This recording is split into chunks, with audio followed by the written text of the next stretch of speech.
If you want to understand today, you have to search yesterday. How is it? And this is not from my own. This meaningful quotation was written by American writer and novelist Pearl S. Buck. Welcome back to Invisible History. Now we are going to know about the most heartbreaking letters ever written in history. Please remember to support me for doing even more videos and hit the subscribe button. Number 1. Sullivan Ballou, of American Civil War. This is a letter from a soldier who knew he was about to die. His name was Sullivan Ballou, a Union officer in the American Civil War. 1 week before he died, he wrote a final letter to his wife, Sarah. He wrote it quietly in his tent, knowing a battle was near. He said in the letter, "If I do not return, my dear Sarah, never forget how much I loved you." He spoke of duty, love, and the pain of leaving his family. His words are filled with heartbreaking calm and deep emotion. Sullivan died days later at the First Battle of Bull Run, 1861. His letter survived. Finally, that could be a lasting voice from the heart of history. My dear friends, you are watching this from wherever your country will be. Please pray every day about global army people protection. Number 2. Auschwitz prisoners of Holocaust. During the Holocaust, over 1 million people died at Auschwitz. Some prisoners, knowing death was near, wrote secret letters. They hid them in cracks, under floors, or buried them in jars. These letters were messages of love, pain, and farewell. One girl wrote to her father, "If you survive, don't forget me." Another man wrote, "We are dying with dignity, not like animals." Many of these letters were found years later, preserved in silence. They are raw, emotional windows into unimaginable suffering.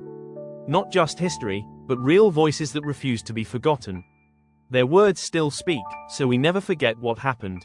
The Holocaust occurred due to a combination of extreme ideology, racism, authoritarian power, and a long history of anti-Semitism. Number 3. Tsar Nicholas II of Russian Revolution. He was once the most powerful man in Russia, Tsar Nicholas II. But in 1917, the Russian Revolution ended the Romanov dynasty. Nicholas and his family were imprisoned by the Bolsheviks. As execution drew near, he wrote a final letter to his mother. He spoke of hope, fear, and staying strong for his children. He didn't know the entire family would be shot that night. On July 17, 1918, they were killed in a basement in Yekaterinburg. No trial, no last words to the world. Only that letter remains. A father's quiet goodbye, written in fading ink. A royal end, sealed in silence and blood.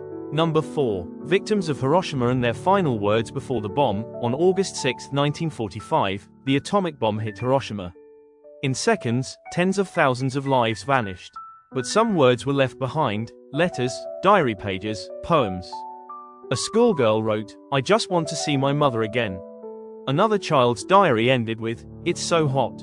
I'm scared." These words weren't written to be remembered, they just survived. Fragments of life frozen in a moment of fire. Burned paper, broken ink, human hearts in ashes. These are not just numbers. They were people with dreams. Let their final words remind us. Number 5. Troy Davis final letter from death row. Troy Davis was sentenced to death in Georgia, USA. He always claimed he was innocent. For 20 years.